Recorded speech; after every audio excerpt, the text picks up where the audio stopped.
Le Saint-Esprit, la gloire du christianisme. Eh oui, le Saint-Esprit est la gloire du christianisme. Notre verset d'ouverture est tiré de Romains chapitre 8, verset 9. Je lis. Pour vous, vous ne vivez pas selon la chair, mais selon l'Esprit. Si du moins l'Esprit de Dieu habite en vous. Si quelqu'un n'a pas l'Esprit de Christ, il ne lui appartient pas. Il est impossible de vivre la vie chrétienne authentique sans le Saint-Esprit. En fait, ce que vous aurez ne serait même pas digne d'être appelé la vie chrétienne.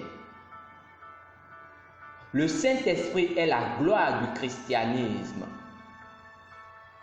Vous ne pouvez pas connaître Dieu ou aimer Jésus sans le Saint-Esprit. Les chrétiens qui n'ont pas le Saint-Esprit sont vulnérables à Satan, à ses attaques, manœuvres et manipulations. Dans Matthieu 12, 43 à 44, Jésus nous dit quelque chose d'instructif qui, dans un sens, décrit la condition de celui qui n'a pas le Saint-Esprit. Il a dit: lorsque l'esprit impur est sorti d'un homme, il va par des lieux arides, cherchant du repos, et il n'en trouve point. Alors il dit: je retournerai dans ma maison d'où je suis sorti. Et quand il arrive, il la trouve vide, balayée et ornée. Pour celui qui est né de nouveau, mais qui n'a pas reçu le Saint-Esprit, son esprit est balayé et garni, mais vide. Par conséquent, il tombe facilement dans les tentations et le péché.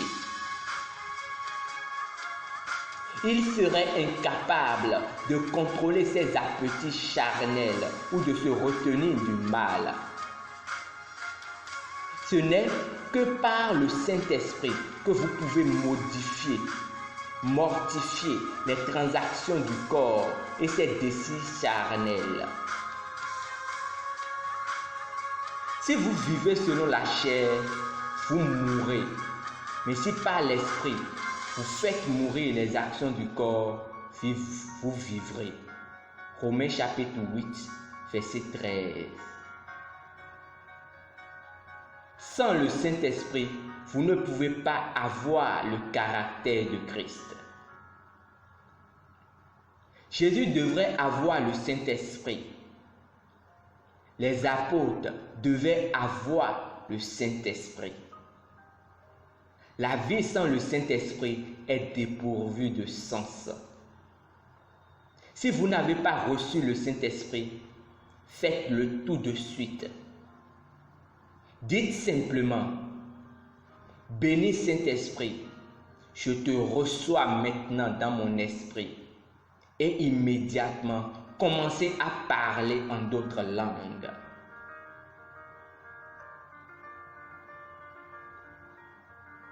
Prions ensemble. Précieux Saint-Esprit, je suis reconnaissant pour le privilège de communier avec toi. Tu m'as établi sur la voie du progrès constant, du succès sans fin et de la victoire perpétuelle. Tu as apporté la fécondité et la productivité dans ma vie, faisant de ma marche chrétienne une marche de beauté et de joie. Je crois pour ceux qui ne te connaissent pas, qu'ils reçoivent une compréhension de ton indispensable ministère dans leur vie, au nom de Jésus. Amen. Étude approfondie au dévotionnel. Actes chapitre 19, versets 2 à 6. Jean chapitre 14, versets 16 à 17.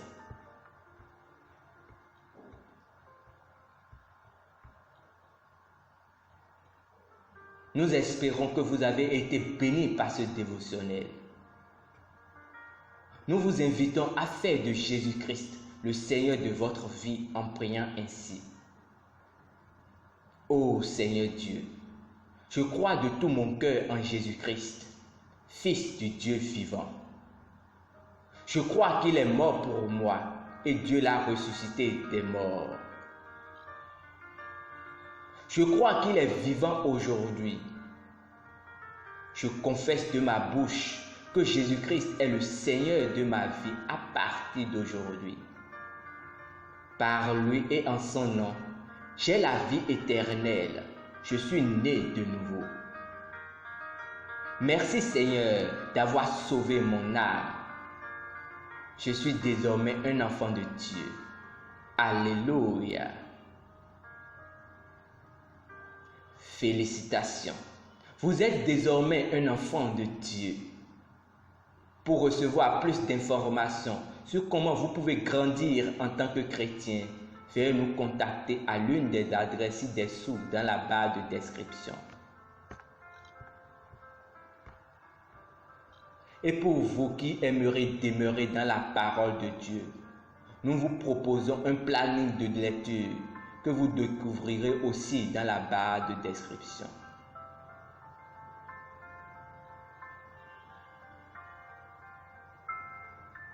Au nom de Jésus-Christ, vous êtes éclairés, car la gloire de l'Éternel s'est levée sur vous maintenant.